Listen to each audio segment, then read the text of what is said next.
Hello, everyone. This is Michaela, and you're listening to the End All the Things podcast.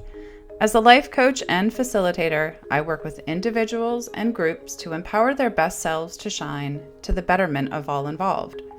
My goal is always to bring you closer to trusting the voice inside of you that is authentically yours. My job here is no different. In my journey through life, I continue to meet people who use their authenticity, their gifts, to grow, change, and serve through professional and personal endeavors. These people and their stories become my gift to you, for I cannot keep a good thing to myself, and I believe that they may inspire a part of your story to evolve.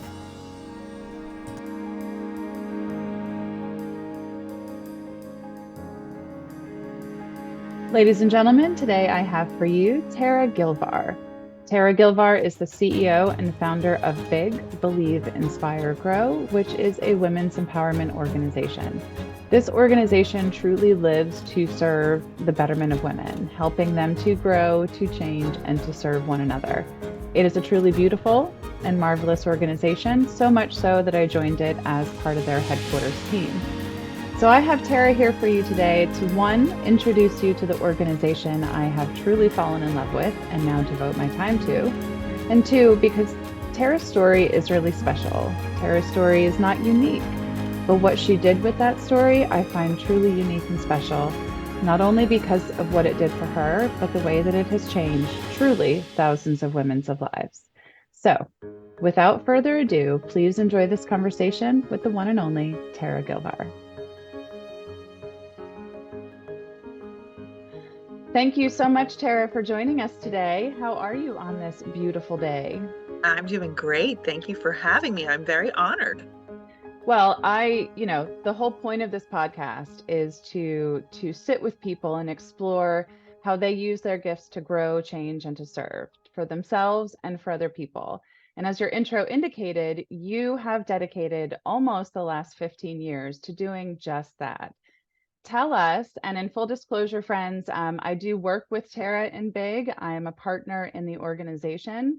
So this is partially for me to tell all of you about the organization I joined by introducing Tara. So there's no better way to find out how amazing this project is that she started than from the founder herself. So take it away, Tara, and tell us about B.I.G.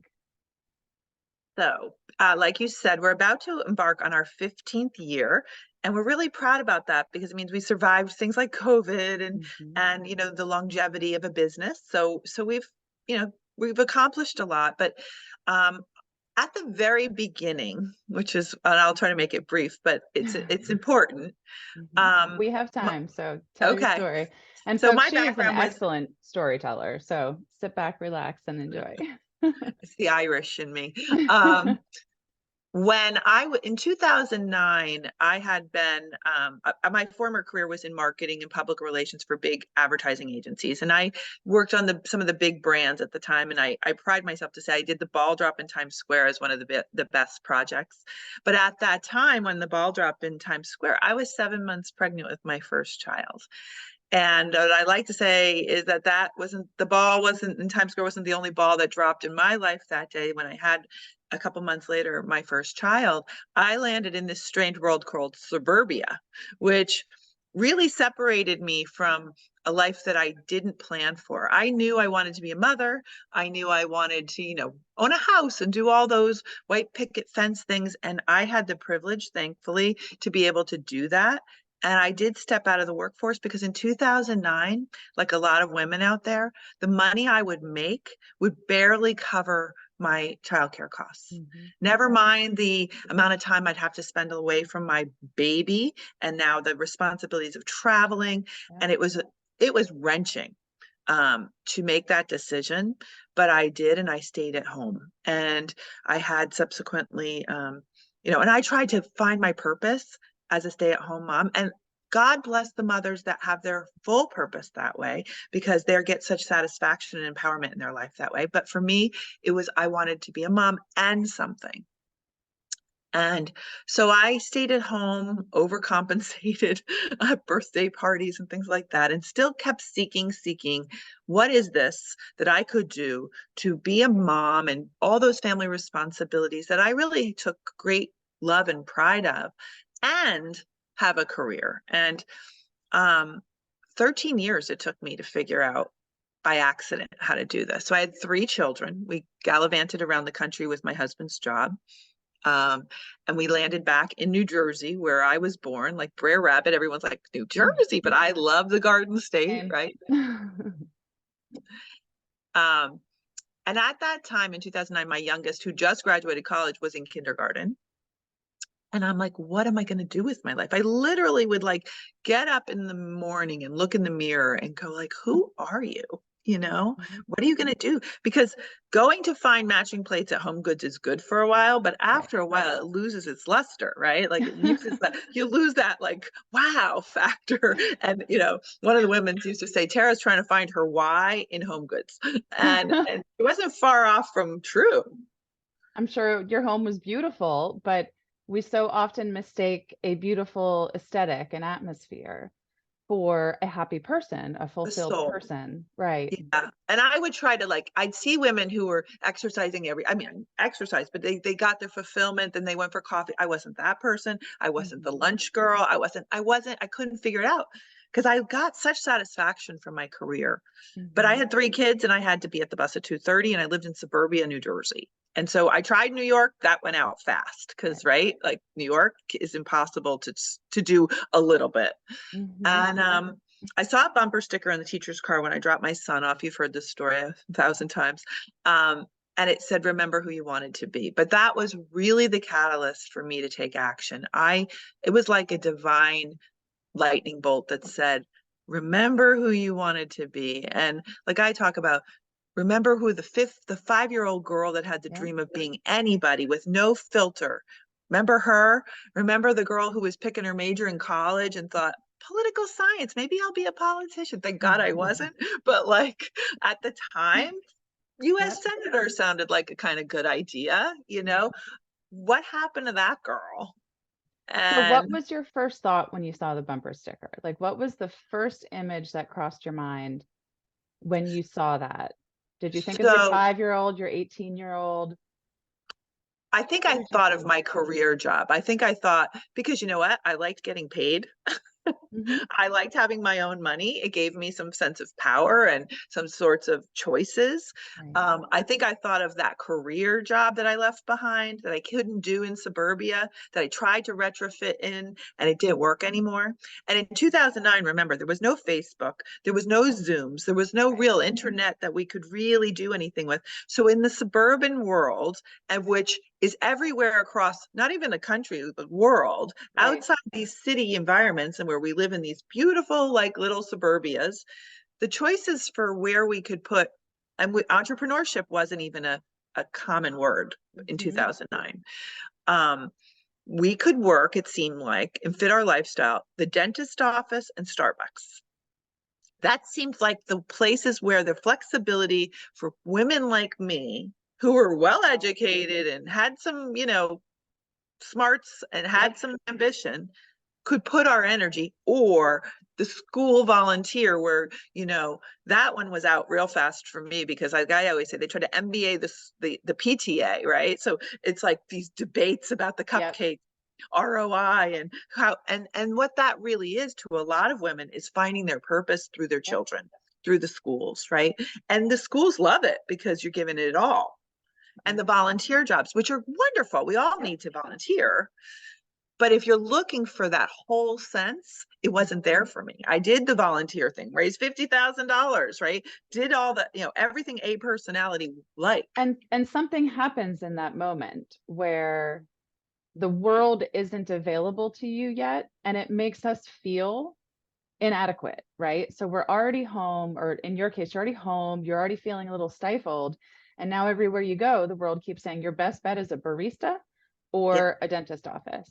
And yeah, while those are both admirable and phenomenal jobs, that wasn't what was going to feed your soul. It wasn't going to solve the problem. right. And so degrading, right? When you look at my girlfriends who stayed in the workforce and they're going vice president, senior vice president, they're making all these triple six figures and they're going to Italy. And it's not the money, it's the Sure. choices, right? That they got Yeah. to make, or the thought that, hey, I was better at that job than her. And now she's got 3-level promotions above where I was. Like, what would have happened if I stayed there? Right. And yet that wasn't an option for me in my life at that moment. And honestly, And if it it was, I was a good wouldn't want it. choice, right? Like Absolutely a it's good choice. all a choice. But Absolutely. everything we say yes to means we're saying no to something else, right? And Like every direction we take is a shift from another opportunity. there just didn't seem to be a lot of good choices for me in those environments. And I was relatively new in this community.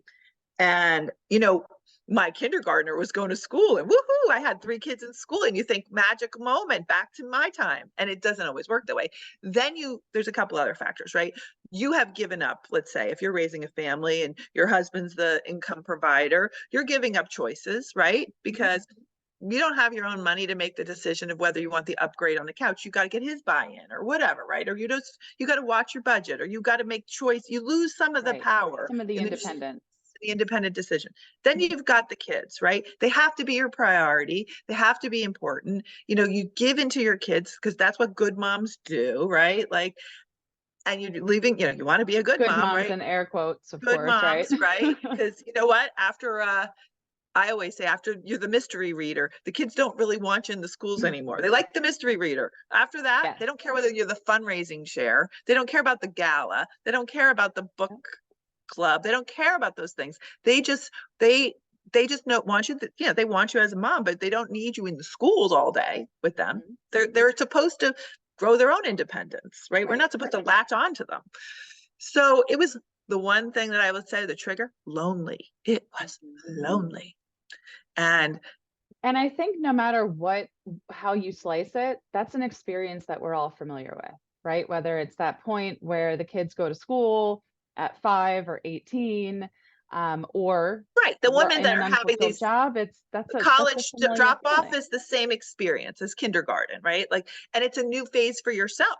And if you haven't figured yourself out, right, and Mhm. you're now dependent on the lives of the women, of the people you support, and their lives change, you're sitting there going, what about me? What do I do? Who Right. am I? Who am I now? Right. Who am I if I'm not Jackson's mother? Who am I if I'm not Ted's wife? Who am I? Right. And that's kind of sad. So And how did you solve the problem? well, here's the thing. I didn't know all that I know now then. I was just seeking something newer and different for myself. Right. So when you go back to the question, the long answer to the question, when I saw that bumper sticker, one of the things I did know was I'm a connector by night. You should know her and she should know you. And I see synapses between people that they may not see for themselves. Truth. And people used to, I'm Irish and talk a lot, so I knew a lot of people. And I'd be like, you should know her because you're looking for somebody, a interior designer, and you're looking for someone to take your Christmas pictures, and she's a photographer and he's a designer. You guys should talk. And then I saw that and I'm like, I need to do something. Like, I need to get all these people that I've been pushing together in one room. Like, that was the extent of the action step. Did not know what this was going to evolve into. So I sent an email in 2009 entitled, We're Still Smart. And maybe we should get together and figure out what to do with this. And maybe we could have some professional fulfillment in our lives and keep our family and personal commitments sacred. And 42 women showed up in my living room in March of 2009. And I was like, ooh. And my marketing background let me know that I hit a target audience that wasn't an unmet need. If I'm What do feeling you what do you think was in the email? Which part, because all of what you said was compelling, but what do you think they showed up for that day? Like what validation, validation? validation. We They are still smart, were right? still smart because most of these people living in these suburbs went to college, or have street smarts, right? Let's not put a label on education, right? Right, Or but have they're or seasoned have a in gift life. or a talent or Yep. something that they've figured out that is amazing, that isn't being recognized, is backburnered, right? Because of their service to other people. And they've been told by the itty bitty shitty committee in their head, it starts now when you're 4 and somebody says you're pretty or you're ugly and you believe it, right? That they're not good enough, or that what they do doesn't matter, or it's never going to work, or how are you going to fund it, or what about taxes, or what about the legal ramifications and this, and then you go, oh, forget it. Oh, forget it. Oh, never mind. Never mind. I'll just sit here. Right, because that's about us, right? When that idea blossoms, it's so hard when we've been living in that way and been there, done that, where my life was, I was a great mom, air quotes. I was a great wife, air quotes, but I was a shitty, miserable person. So I wasn't really great at anything. You aren't either any of those, because you know what? The facade you're putting on isn't true, because what your kids want, what your husband want, is a happy person. They want all of me, all the messy, all the better. But I was pushing myself in such a way to validate the external, to validate that I was a great mom, that I was a great wife, that I was a great family, employee, community, all the things. But I was emptying myself, right? And guess what? You don't get validation. Oh, what a great job you did vacuuming. Exactly. There are no gold stars, right? Like I say all the time, I would wash my dishes and do the dishes endlessly. And I'd look around and wait for someone to be like, way to go, mom. And nobody would. My husband used to say, is the magazine photographer coming? Because why do you have to go to bed with everything fluffed pillows and all that? I mean, I still do it, but but I know why I do it. Yeah. I know I do it because I like to wake up in the morning and I like to feel like it's a fresh new day. I've stopped doing it for the gold star from my family because it's not coming. But I also know that if I don't do it, I will tell you now that my children are older, it comes, but it takes a decade or so, but it does come. Like my kids will come home and they're like, oh, Mom, you should have seen how messy their house was. Like, yes, you're not used to that. Well, so I had that moment with my mom, and I think about it often, and I've chosen to continuously give her these affirmations. But I was in college, probably my sophomore year of college, and I called her and I was like, Mom, our garbage can is disgusting. What is wrong with these people? And she was like, well, you have to clean it. And I'm like, wait, you cleaned our garbage cans? And she goes, well, absolutely. You got to clean your garbage cans. And I was like baffled. I was completely floored that this woman who I've watched day in and day out my whole life was actually cleaning our garbage cans. And that was something that I now had to do if I wanted to live in a healthy, clean house. I know. So I do know they will come 100%. But I also know that for me, my shift, I get to validate myself on being a really good trying mom because I show up my best every day. And listen, so that is the best, that is the most important thing you can do if you're gifted in motherhood. Now, not every woman in our organization is a mother, but they're a woman, right? And they're a mother image to someone, whether it's nieces or nephews or images and mentors. So it's not the biological part of it, but the female part of us. Women in our culture, women the today. Nurture, the need to nurture exists in every woman, right? And for so long, that's been second to this, male logic, right? And an aggressive need to succeed. And the fact is, it's not better or worse, it's different.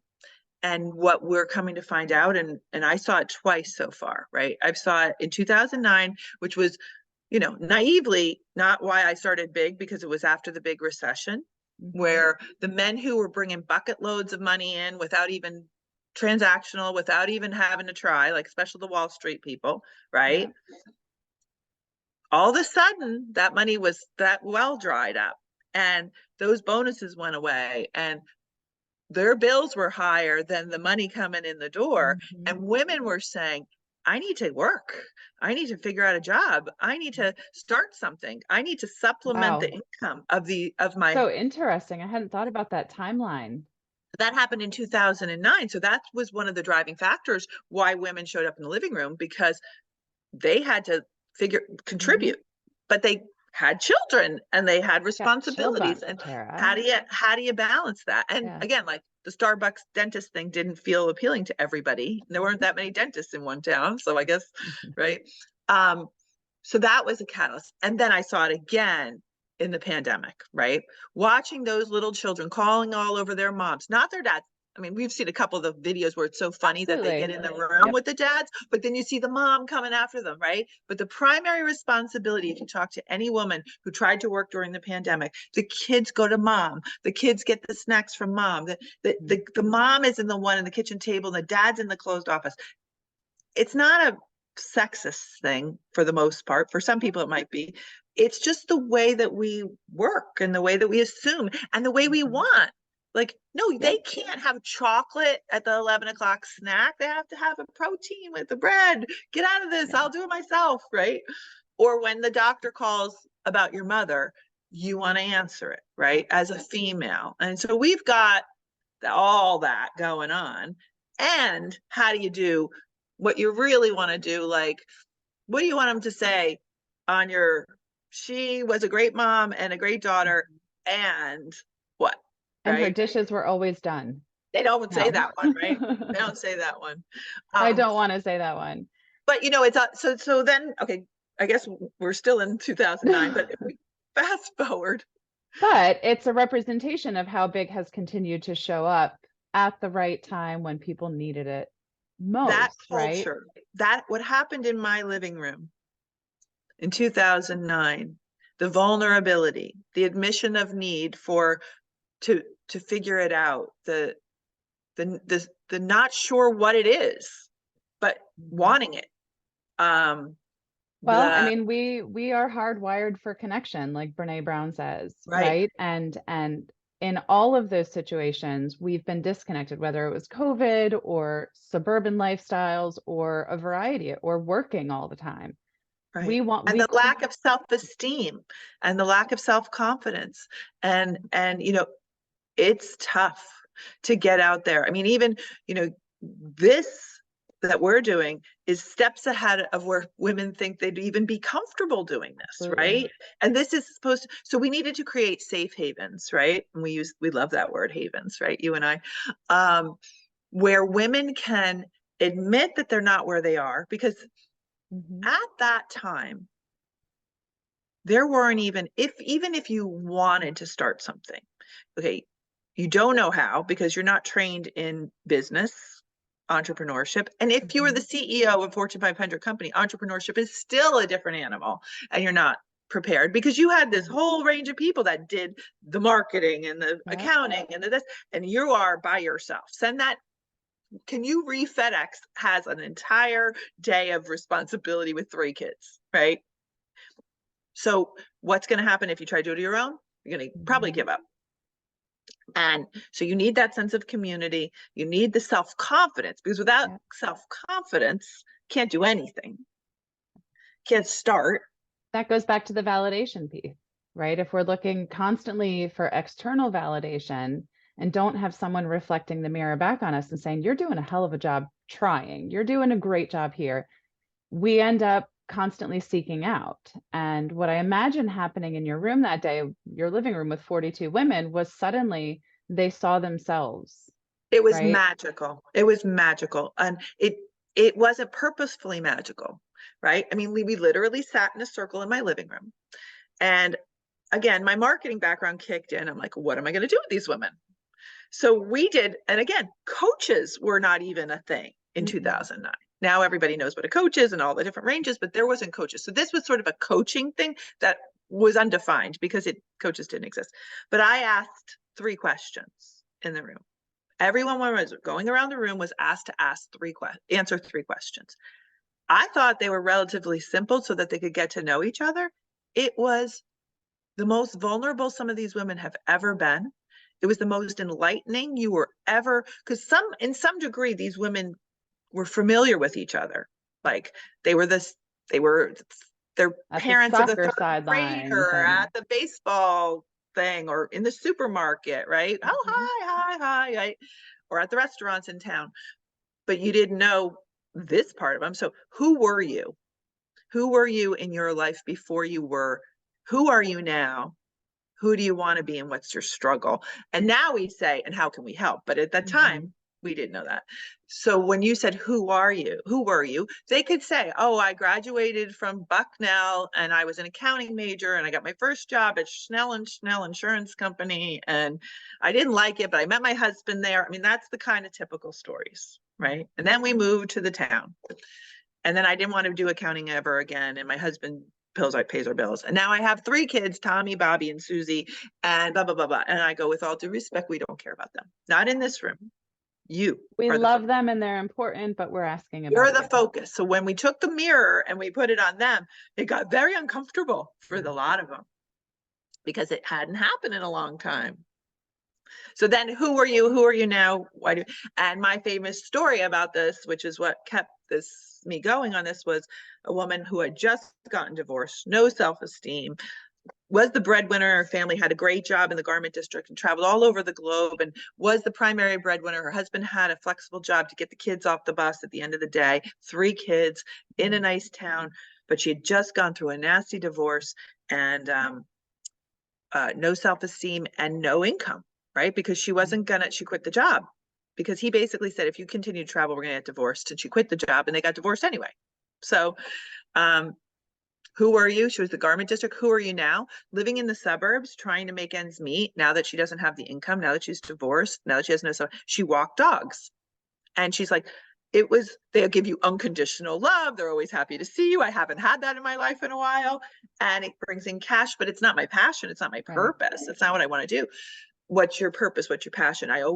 Ironically, she always wanted to open her own bridal shop, even though she just got divorced, right? She said, because I still wanted every woman to have that special day. Yep. But no money, can't happen, past the age of like being able to do this, don't know how to do it, not going to happen. Next person. They start to talk and she goes, you should do that bridal shop thing.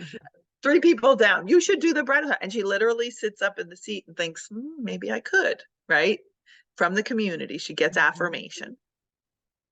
And then she says, well, there's a woman I walk dogs with who said if I ever got serious about this, maybe she could do some investments in this because she liked me, but she needs something called a business plan because she wants it legitimate. And she goes, but I don't even know what a business plan is. Well, 3 women down, the woman's like, well, you're not going to believe this, but I write business plans and I will help you. And we were like, whoa, what's That is happening awesome. here? And that happened all around the room. Yep. But that was the biggest standout. And that's because when we get in our heads, our biases influence the way we behave, right? So for her, it was, of course I can't do that. I'm a lawyer. Of course I can't do that, or whatever in the garment district. But if we say out loud that we have this desire and the world doesn't poo-poo all over it, and if you're in a woman or a group of like-minded women, it's suddenly anything is possible. When they champion you. Now, women can be the most vicious to each other. I mean, we've seen it in corporate America. They are the life killers of hope, faith, and growth for certain women, because if they did it, you're going to do it. If I sacrifice, you're going to sacrifice. If I'm going to put my male hat on and do it the way they're going to do it, you're going to do it too. Yep. And that is just awful. But if you put women in a supportive environment and let them be who they are meant to be, which is nurturers and givers. Yep. And not get taken advantage of, right? Boundaries, give with boundaries. Yep. If you give, because that's the worst feeling, to give, and then be taken advantage of, then you wish you never did it, and then you'll never do it again. But if you give those women the opportunity to be authentically givers, which is who we are in our core, every woman I've ever met has that, right? They can rise each other up, and they do rise each other up, and they champion each other. And when women, I mean, I'm stealing this line from another person, but when women have businesses and make money, the world becomes a better place. Yep. Because our needs to, absolutely, we are, the statistics say we are more philanthropic. We build businesses to solve family, and a lot of times to solve problems for other people, right? I found this product, I did this service, oh my God, it changed my life, it can change your life for the better, for the better, for the better. We're not selling beans and widgets, right? We're selling hope and love and charity and happiness. Well, and what's so incredible is that on that day, it wasn't that you said you had to have a business or have a business aspiration. No, Big was no, not started, and this I still find very interesting. It is not a business organization. It is a no, women's empowerment organization who help women with their businesses. And no. I Yeah. think that is just such a beautiful and powerful piece Well, I because say we it's to help women pause, Mhm, most of them who have businesses. Now, the struggle to what I think where you're going with this, it is a women's empowerment organization. Our goal is not to get you to a six-figure business. Our mhm, goal is to help you find fulfillment and happiness. But we're a membership business. We're an LLC business. It costs money to join. mhm. And women won't at this stage yet, we'll use the word yet, invest in themselves, in their happiness. There's that thing that says people they say yes emotionally and then they rationalize the thought, right? Mhm. So with Big, they want to be part of this community, but then they hesitate, right? Because they probably, if they don't have a business and they haven't worked, have their own money, so they have to dip into the family unit. Right. So then the rationalization goes, and it's not that much money. It's under $500 for the whole year, right? I mean, you Which pay, is amazing, by the which way. is crazy, right? It's under $500 for the whole year, unlimited everything. But Hmm. doesn't matter. The dollar amount doesn't matter as much as the mindset matters. It says, then when they rationalize, they can't always justify why they should invest in their happiness in themselves, right? Yep. It has to be so painful that they have to go to a therapist or they have to go to a life coach or something like that when it's that bad, right? And then they're paying all A this lot money, more. a lot more. But that pain level is way past where a woman Right. might want to be part of Big. But they'll say, "Oh, I don't have a business, I can't join." So we've kind of given Converged. in a little bit and said, "Okay, we're for women entrepreneurs. If you have an idea, which a lot of women have an idea of what they want to Hmm. do, whether it's flower arrangements, making head bows for their babies, or it doesn't matter to us. It doesn't matter to us. But we found it's a lot easier for women to say yes when they have a logical business reason to join. And Yep. the outcome they get is so much beyond business support. Of course, that's one of our pillars, but they actually get from our chief joy officer some level of joy, and from all of us, but she's the Right. queen of chief joy officer. Well, and Is it's joy. such an interesting thing though, because what we're talking about is investing in ourselves, whether you're a business owner or a stay-at-home mom or, a corporate CEO, right? It's easier for us to justify, I'm going to go pay this amount of money and spend this much time to get my nails done, right? Because that's again an outward asking for an Affirmation. outward approval, right? Like as long as I am beautiful, everything will be fine. People Well, I won't mean, I would know, argue stuff. self-care, if it makes And you feel good. I mean, I don't get my nails done. I get my right. toes done, but I don't get my nails done. But it makes me feel personal. I don't do it for outside affirmation. 100%. I do it for self-care, right? So I'm at Yep. that point that says, hey, I deserve to get off of the, Yep.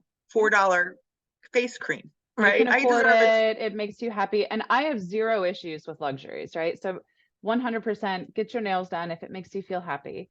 What I'm saying is more about the investment, right? Like, so if I'm going to say I'm going to invest in myself, it's easier to put the money into getting your nails done, perhaps, in this logic, than commit to joining an empowerment group, which is an internal thing, right? It's It doesn't people don't invest in look their the brain and their same. mind and enhancing Correct. their mindset. Right. That's a harder one to do. And it was Yep. always like, I was always like, why wouldn't, I mean, people say this to me all the time. And again, Big has no longer been my organization, right? It has been the women's organization. I think women will attest to that. And you are relatively new in it, that it's not But I've the seen it. Tara show. It's No. the women's organization. And women have said, why wouldn't people want to be part of this? Right. And Once they get in and realize it's so good for them, right? the only reason people actually leave Big is because they don't participate. Mhm. Because the ones that participate, it's woven into their life, right? We've had women who've been members and leaders for 15 years. And when we say to them, maybe after the pandemic, they're please, please, please don't take it away from me. And we're like, oh, we'll never take it away from you. We'll just find another place for it in your No, life. and I have seen that. I have seen how you make sure that every decision that is made is in the best interest of the member's experience, how That's you important bring to me. fairness and equity to all of the decisions.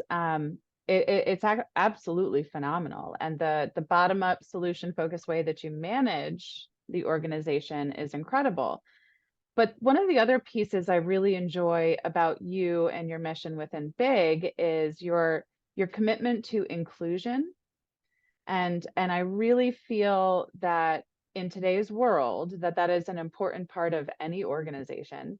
But to call it out so clearly and to make it a prominent part of Big is really a big deal, right? So tell us about inclusion and why it's so important to you and how you utilize Big to bring inclusivity to our culture. Well, the reality is we didn't do it really well, right? And we Mhm, had to admit that. mhm, And we got called out on it, right? So the idea at the beginning, I lived in a town called Bernardsville, New Jersey, which was a very white, upper class, yeah, affluent community. And we represented the town, which was largely white women. mhm, My next door neighbor was a Black woman from Washington, D.C., and she was one of the few women of color in my community. I had to be part of it, right? mhm, Um, Over time, we would not consciously understand why women of color and wouldn't just flock to us because we were doing the same thing. And it was an insensitivity, it was an ignorance, it was something that, my father was a teacher in Baruch College in New York City, so I thought I was more evolved. I thought, my father's students were of every nation, of every color, and I thought I was woke. I don't think that's a phrase anymore, but my kids would shun me for that, saying that. And when the Black Lives Matter movement happened and everybody got their fingers pointed at as organizations, we got ours. mhm, And I was like panicked mhm, because and hurt that I was like pointed out for being something bad when I thought I was doing something so good. But I made a choice and I had my father in my mind because my father has since passed, but I was like, be kind and be understanding and know what you don't know, right? And be mhm. humble. Right. And I was like, let's assume they're right. Let's assume we aren't. Let's don't get defensive. Let's reevaluate. Let's learn. Let's figure this out. And I went to our members of color and I went to women that I knew that were leaders of color outside of Big. And I said, help me. Okay. I said, how do we do this? Teach me, help me, the nuances, help me understand what I thought I was doing and why women don't look at this and say, this is where I belong. And it's about consciousness, right? We were unconscious bias. We were that thing. Our pictures were white women. Our speakers Absolutely. were not women of color by choice. It would maybe by circumstance, but not conscious. And our wording didn't apply to everybody. So we did an entire reboot. I had women on a committee. I said, just teach, teach, teach. And I'm not even saying we're great at it right now, but we did Mhm. evolve and we changed. And I got so many lovely notes just by even saying that we admitted we didn't know and that we asked for help and we That's my asked favorite for part of light. the story. My favorite part of the story is that we weren't always great at focusing on inclusivity. But I No, think it's easy today in so many ways. You know, we talked about this in book club with the House of Eve, like to look back and say, how could you do that? But to your point, given the knowledge base at the time, the circumstances at the time, the awareness at the time, the internet at the time, it's you don't I can't see my nose. I mean, I can on the Zoom, but I can't see what's right in front of me sometimes, right? And and the it was rest of the world scary. can see and it's so obvious. But Well, that it you goes could be back to humble. vulnerability, being Yep, vulnerable, the Brene Brown thing again, right? I had to be vulnerable. yep. I had to put myself out there in an uncomfortable place because race issues are uncomfortable for everybody. Mhm. right? And say, help me, and trust that the women, I got some backlash. I had some people that said, we're not going to Sure. be part of your organization. I'm like, okay. They were part of the organization until the Black Lives Matter movement. And then we got the spotlight shine on us. And rightfully so. I'm grateful because we are different now. We have Black leaders, not because we went out and sought back Black leaders. We got Black leaders because Black women feel they belong here, right? And they see us as a different kind of organization where we have things called voices heard, and we brought initiatives so we can learn. And it is not just Black Lives Matter and Black women. It's all the nuances of all the different cultures, religion, and you saw what happened with the Chinese people after the China people were throwing things at Chinese families, right? We did things on Chinese, Asian, when you're from an Indian culture and your in-laws live with you, and you hear stories about their kids get made fun of for the smells in their lunchbox, right? Now, as a mother, how do you wow, but I didn't know that, Yep. right? But when you know it, once you know it, you can't unknow it. But that's one of the things that you've made such a point here with Big is to help women have the resources they need before they need them.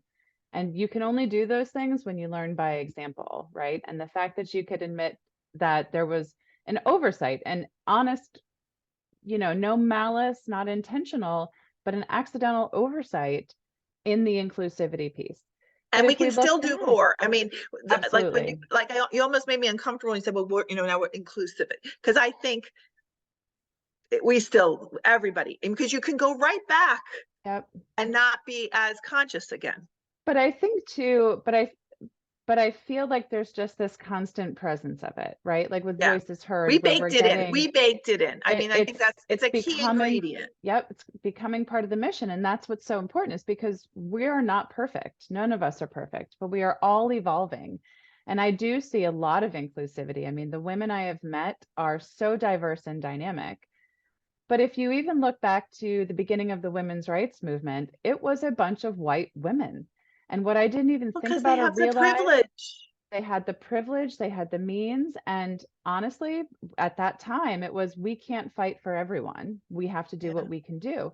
But now today we know better, right? And it's we're all going to learn and evolve. And I see Big evolving into and through this obstacle with, not enough inclusivity and maybe, a growing burgeoning part, but it's happening. And I see it every time I show up It's to a pod happening. I mean, when meeting, we and it look at is our membership and we beautiful. look at the women in a room and we see pictures, so it's now, we're very decentralized, right? Mhm. Pennsylvania has their meetings, and New Jersey has their meetings, and Baltimore has their meetings.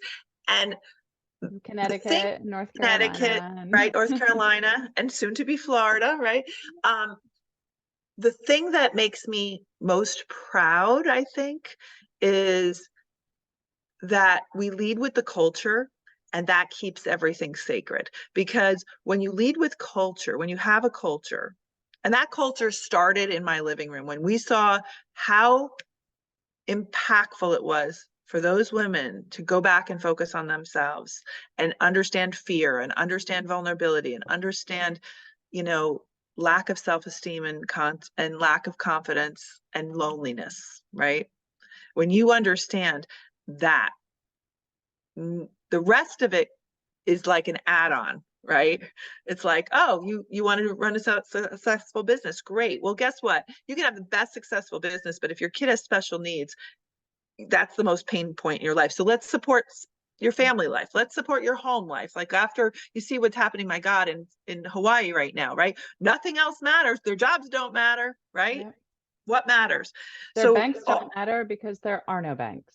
There exactly. is no Nothing cash. There matters is no until it exchange. matters, right? Right. So let's support all the key areas of a woman's life, because a woman does not separate her professional life from her personal life. It's all intertwined. Men have this wonderful ability to work in a silo but and again, Mhm. that is their DNA That's their purpose. makeup. And it's not that they're not capable of nurturing and not that they're not supportive, No. but we know that the invisible load, all or the visible load often falls on the female. And yes, there are dynamic and diverse partnerships, but Women need women. That is something I hear all the time in Big, and it's something I believe in my heart. Women need women.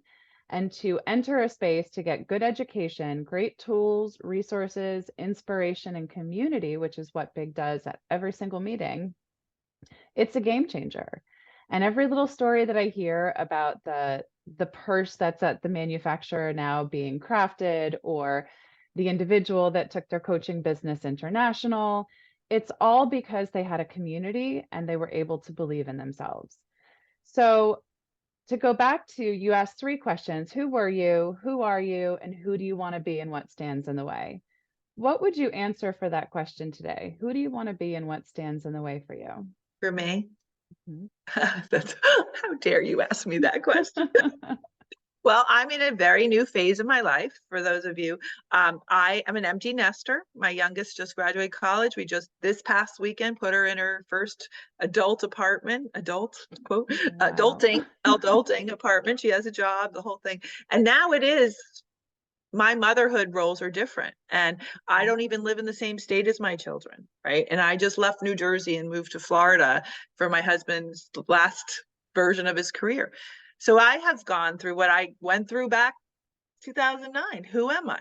Who am I now? Right. And I think we always have to ask that question, right? Like after a divorce, after an illness, after kids. I mean, and I'm going through Daily that. is fine.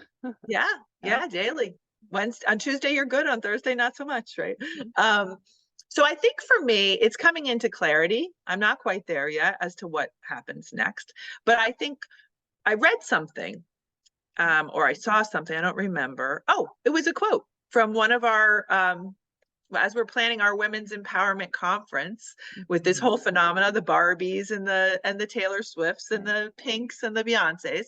I've been doing all my research on their famous quotes. What magnets us to these power women right now? And one of the quotes says, "Humans um, last until they die, but ideas last forever." I think that's from Barbie, right? I About the think woman, so. about the woman who her idea of Barbie is way Ruth. past her life, right? She's Mhm. Ruth, right? Ruth is gone, but Barbie exists, right? And I would love to think that that's what would happen with Big, right?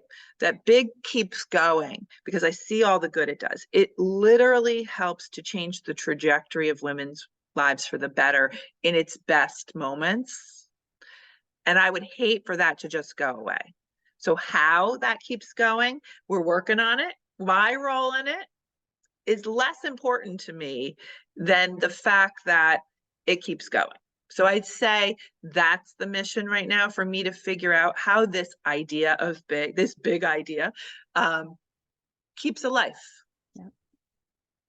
Well, and as you evolve that, what is the inspiration for you? What's the thing that when you go to bed at night, you're like, I know I did a good job? The stories of the stories of the women, right? And they tell me, right? I mean, like you said, there's story after story after story after story. And when you look at life, it is all just a bunch of stories, right? And so, you know, I can put my head on the pillow. I could have probably done it 14 years ago, 1 year after. That one Patricia story about the bridal shop is enough to make me feel that we changed the trajectory of somebody's life for the better, because the bridal shop is still one of the top bridal shops. Oh, by the way, she did open the bridal shop. I forgot that part of the story. And it has been one of the most successful bridal shops in New Jersey. And when we went to see if she could get qualified for a grant, the minimum requirements was it has to be a business that makes under $1 million a year. And she did not qualify Oh my gosh, because she made too much more than that. that's So that incredible. story alone says I can sleep well, but there's hundreds and hundreds of stories that some I don't even know. Some of we just find Mhm. out, right? When we ask people. I mean, we've had a woman donate her kidney altruistically because of being inspired by Big and the women in her room. And I wasn't in that room. So it wasn't Wow. me, right? We've had one of the women started a home organizing job. And when we Mhm. challenged her on who her target audience and who her partners can be and whatever, it aha moment her to say, I can work with Container Store, Mhm. right? And now she does. So there's all that. But what it is it is the culture of when women support women, magic happens. That's the culture. I completely agree. Now, you've talked about a lot about your love for your women and for your family. You really love your pets, though. Is that right? I've noticed that about you. Is that an important part in your life? Because I think that pets are wonderful. I'm not Yeah. an animal person. I have mine and I love her. She's amazing. But I get so interested in people who are both animal people and pet people, or I'm and not an human people. extreme animal person. I'm not an extreme animal person like some people. Like my husband's new career is in the pet industry. And Mhm. it's funny, I live in Sarasota area now, right? And we go to the farmer's market and there's a million baby carriages all around, but they're all dogs in it, right? I'm not one of those. But I've Gotcha. always had dogs. I'm a dog person. I've always had dogs, and I do. I think what happened for me, even more deeply, was my husband moved here before I did, and I was with my Darcy. We rescued dog. We had Mhm. rescue dogs, and she became my best buddy. And unfortunately, sadly, when I moved here, we weren't allowed to bring her. But happily, my daughter and her dog, they had a puppy, she just got married, and they took her, and she grew up with Darcy. And so we get videos every week of the dogs and their life and their love. And again, it's one of those things that is long, and the same thing with my kids, same, and maybe with Big. We're here to let other people and living things, including dogs, live the best lives they can. And for me, when I look back, giving my dog, and I cried like a baby giving her over, I'm but sure. giving her to my daughter who has a fenced in yard and another dog, and they love this stage of their life with they don't have kids, they just got married, and the dogs, they take them for ice cream on Thursdays, and they taking them to the zoo, and they take them to the beach. That wouldn't have been the good life for my dog, right? She would Right. be up and down an elevator and go for in and out, and that's it, and it's Yep. 96 degrees here. So giving your focusing on what makes other people's lives and animals' lives happier is it's not about you. It's not about you. No, That's what and we that's say and about that's Big, right? To the yep. leaders, it's not about you. It's about the women we serve. And that's where the balance of the nurturing self and the self-care self, right, is really important. You could sit here today and lament that Darcy is not in your physical space. But at the same time, she's out there living her best life and there's no loss, right? You still get to do It's you and move gratitude. forward with It's your such a life. gratitude. And Like, yep, yeah, yeah. It's about I loved my moments with that animal. And she loved me, and you owe dogs, if you're a dog person, they give you such unconditional love. Like Patricia was saying when she was walking dogs, they're always happy to see you, and they give you unconditional love. But yeah, you know, I don't need that right now. I don't need that from her, right? Or you know, having gratitude. I mean, that's another lesson that I'm working on more. And I know they talk, we all should be. I know Oprah's been professing it. I just kind of go, yeah, yeah, over there, over there. But it's really becoming a bigger part of my life because, like, when I look at my kids, I'm not there every day, but they'll send me a message or they'll send me a text. I'm just grateful, Mhm. right, for And that. it's not that empty, like just walk around grateful all day kind of No. thing, but intentionally grateful. And, in just a few minutes, we've got to share a little bit of this. I see that in you so much, in your willingness to be where you are, to take the next step. And a few months ago, you had this trip planned to Greece. All the things were happening. We got to go. And we get this text message, our team, and she says, nope, not going to Greece today. Passport issues, got a deal, called every legislature, every this, da da da da. But we're gonna figure it out. And a week later, you got on, Ted couldn't go. And I know it was frustrating and hard and probably intolerable. But what I heard and saw from you was calm, dedication, and gratitude. And it's, yes, we can't go today, but we still have options. And I marveled at that. Now, that's not something that comes overnight. How do you get to that place of keeping your feet on the ground, your heart engaged, and your head still making logical decisions? Well, I mean, probably even beyond what you just mentioned was the fact that I went with zero luggage. Oh, there's that. And you lost your laptop. And. But I mean, and you don't have Oh, enough hours for the whole story, but it was supposed to be the 30th anniversary celebration. It was supposed to, we were planning it for 5 years, and everything that you could possibly think, obstacles in front of you to prohibit this were there. And you know, my husband did not go. When I made this, he wanted me to go, and I went for him in some ways, because otherwise everything would have been lost. He said, please go, because I feel worse, because all the money was gone and all the money was spent, and he's like, just please go. Like, he really wanted me to go, and I was so grateful to him for him wanting me to go, that I had to be grateful back, because then and then all then the it's all for obstacles, naught if you don't all enjoy for naught. some of And it. then Yeah. it was almost impossible to have gotten on that plane the second time after buying another ticket. After, when I came down the stairs to get to my connecting flight, which was going to leave in 15 minutes, and had to go through international customs again in a different terminal, and I look at that circle where the luggage was supposed to come and it didn't move, I'm like, I have to, if I'm going to do this, I have to leave the luggage. And I mean, that was revelation. I mean, that was when you talk That's about giving up huge. material goods, right? But the universe answers. I know that's another woo-woo thing that 15 years ago, I was like, the universe answers. I mean, I'm not kidding you. I was smart enough to put a toothbrush, a bathing suit, cover up, and a one other outfit in this carry-on, ran through, got through the the beautifulness of people. There were 300 people ahead of me, and I'm like, can I please go ahead of you, my plane? And they opened like waves and let me through. And this passport guy, he must have been like doing this all day long. He's like, just run up and I'm here for you. And I'm like, and Oh, then, and I asked him, can you get me through this part? Yes. And the answer was yes. The answer was yes. And when I got on the other side and I got to Athens the next day, I walk into the airport, there's a Victoria's Secret store, because I didn't have enough underwear. Like, how is that possible? And so I had no choice oh but my to gosh. go. I had no choice to be. When I got through to Greece and we had to go to one of the islands, I now have my underwear, and I'm so happy for 3 pairs of underwear. And they were on sale. Like, I was so happy, like, for the underwear, right? Yep. And then I get to the conveyor belt, and they say, "Oh, take out your electronic devices." And I'm like, "Oh, yeah, I don't have my laptop." And I didn't care. Yeah. And it was so freeing.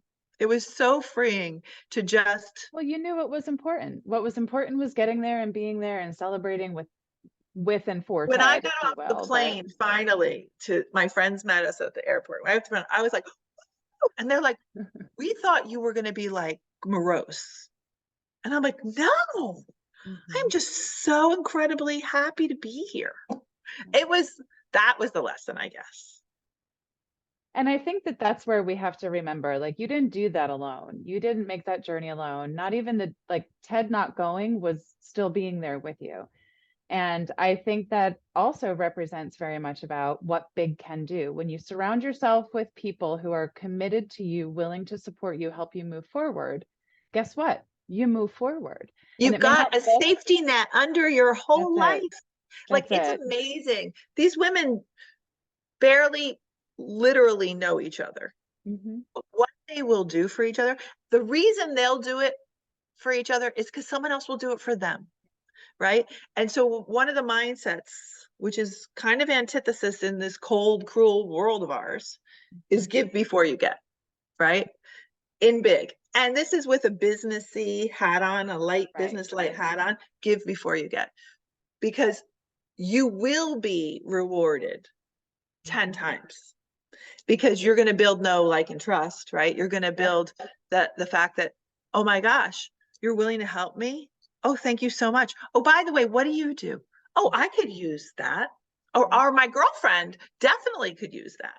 Well, and when we have a safe space, a safe haven to practice asking or offering, right? Oh, I have this gift and talent. Can I offer it to you? That is a really powerful tool that we don't get in our normal life often. And So to everyone be, has one. Every yeah, woman has one. That's the thing we every have to human remind has. them. Has You a have light it. and a gift. Yep. Have it. Whether you have it because you studied law and haven't practiced in 15 years, but you can answer a question that would cost some woman $400 to go to an attorney, which she really doesn't have to pay for, and you could answer it for her. Think of the gift you've given her. And then she's got the self-esteem to go to somebody, to the doubters. A lot of times it's your spouse, because you've got to start businesses with money. So you've got to have that. That's a reality, people. We've got to have money to make choices. And so then when they say, well, what about the taxes? Well, I checked my intellectual property and then all of a sudden they go, oh, okay. And another door opens and another door opens. So Big opens doors and provides a safety net and is a haven and a pod. And it is all the things that I personally and professionally was looking for as a space to bring my talents and gifts. I want to be in a place where empowerment of the individual is the key primary focus. In the work that I do, that's what I focus on. And to over all the time, I mean, we had been together, professionally and personally for some time before this opportunity came up, and we didn't even think about it. Well, I I'm kept laughing when saying, you're saying that. Like, it's just so obvious, so right? obvious. It's And so yet obvious. And we we were went going in each these other, we directions. liked each other. We're like, oh, this is going to be great. We were doing some other Yeah. stuff and we're doing all this stuff. And I'm sitting there and I'm like, who am I going to get? Who am I going to get? Who am I going to? Oh, hi, Michaela. How's your day? Good. Bye. Bye. Who am I going to get? Who am I going to get? I know. We just kept That chatting day, and I'm like, talking, and oh my God, it's right here all along, Dorothy. and and it's just such a testament that when we aren't saying out loud to the world who we are and what we need, we're not going to get it.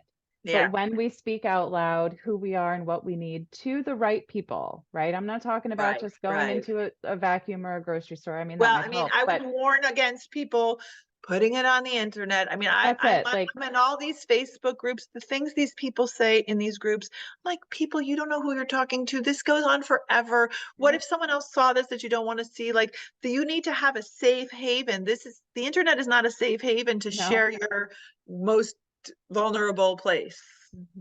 And that's to me the vacuum, right? Like you're shouting into a vacuum and you're going to get God knows whose response is, when what I want is people who are walking a similar journey, who have similar hopes and ambitions.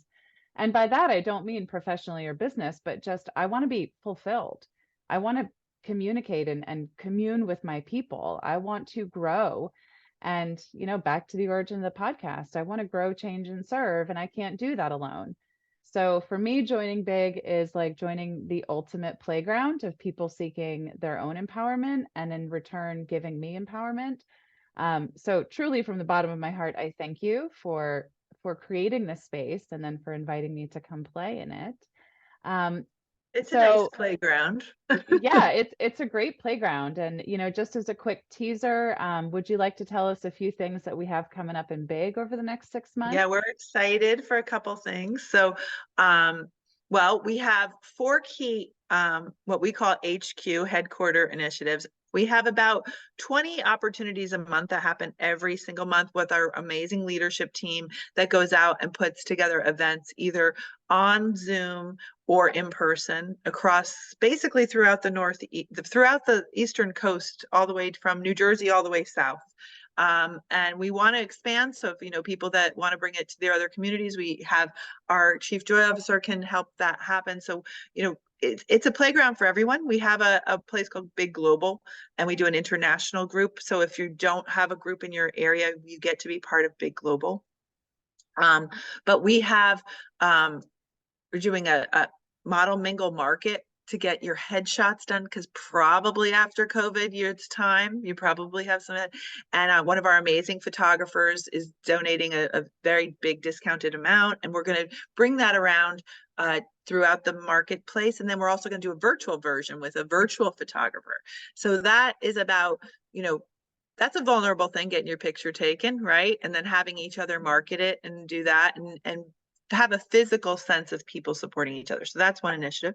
We have our amazing joy officer joining with Susan Bernachek, who has this amazing 4A's in Success program. And you guys are going to put together a 6-month mastermind program for us starting this fall, which is I'm very Amazing. excited about And that. that is really, the origin of a mastermind is when one mind and another mind come together, you create a third mind called a mastermind.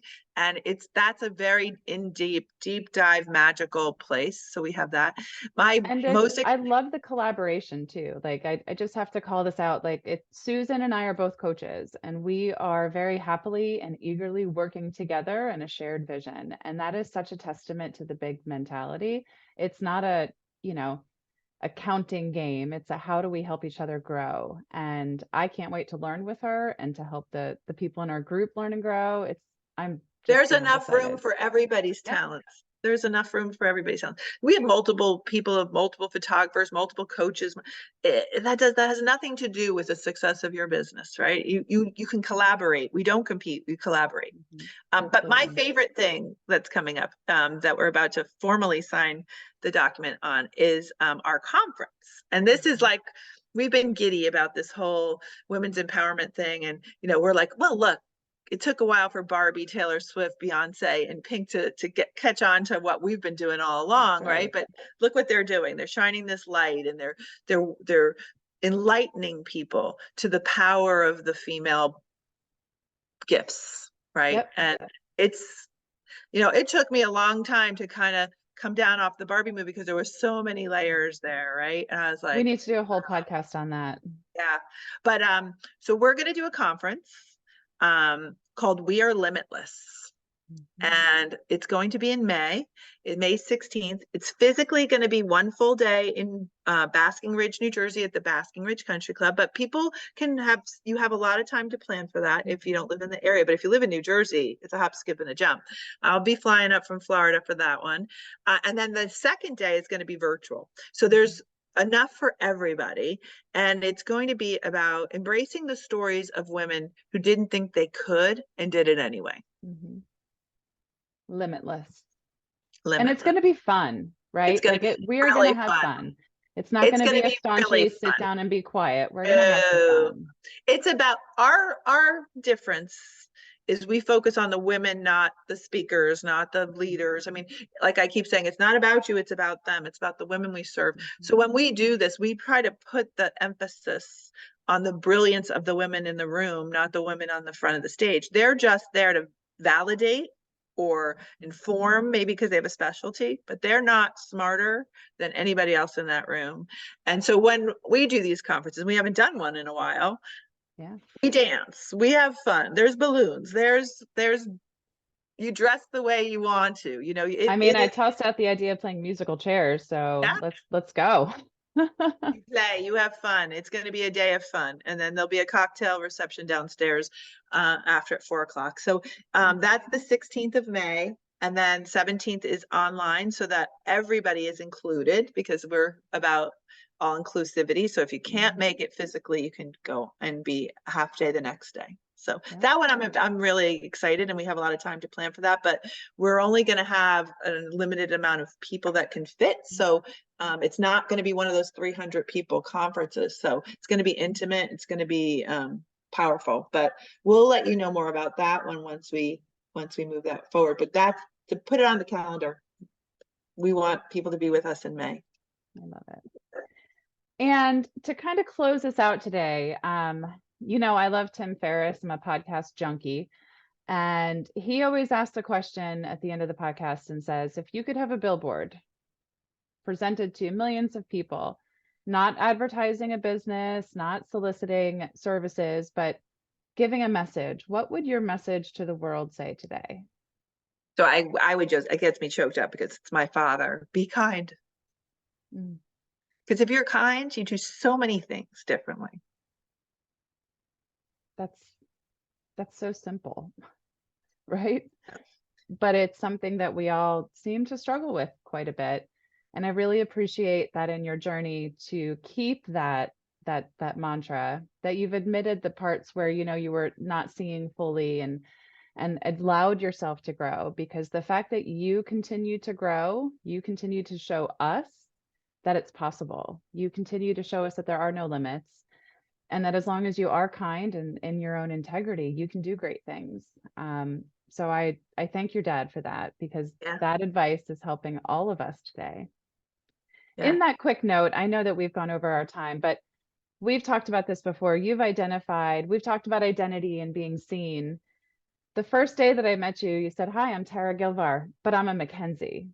And I thought that was so Did I? special because I'm like, no, but I'm a Healy. Like, yes, my name is this, but I'm a Healy.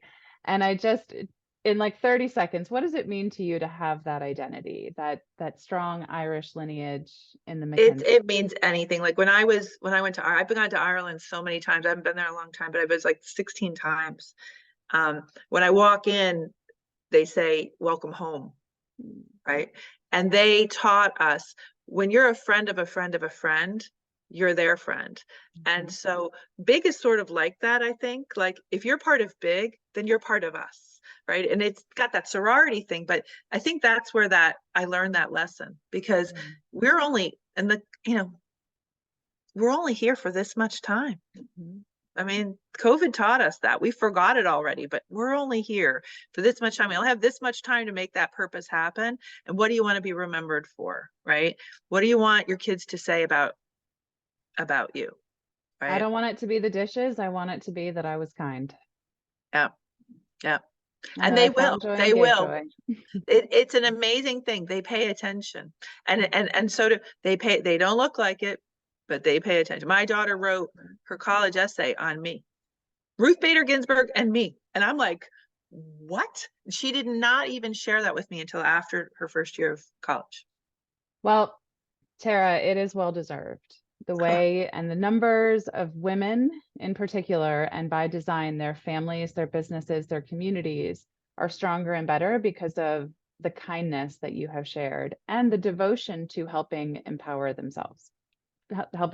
themselves. So, highly warranted for her to write that essay. And I cannot thank you enough for your time today and your continued and renewed commitment to bringing this light and empowerment to so many women in our country and across the globe. And for those of you who want to learn more, check us out at believeinspiregrow.com. And we are on Instagram. I think it's believe.inspire.grow. Road.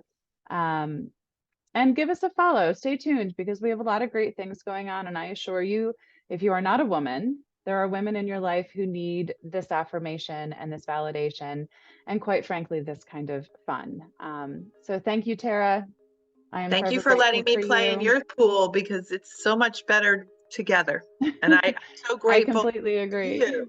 I am so grateful to you because every time you think there isn't somebody out there that will be there to help further you forward, if you look, they're there. And if you ask, right, we have to get Right. better at asking and putting that vulnerability out there to say, I have a need. Can you help me? Yeah. So I appreciate all that you've done. And folks, wherever you are, I hope you make it a great day. And don't forget to believe, inspire, and grow. Thanks so much. And that's a wrap on another episode of And All the Things.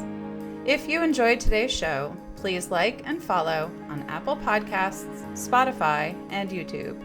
If you really liked it, please go ahead and rate it. Then think about who in your life might also need to hear it and any of the other episodes we have shared. Then share it with them. When you find something meaningful, something valuable, you've got to share it and pay it forward to those you care for. Thanks for joining us, and follow along on Instagram at MyJoyCoach to see more of me, your host, Michaela Burdyshaw. And as always, make it a great day.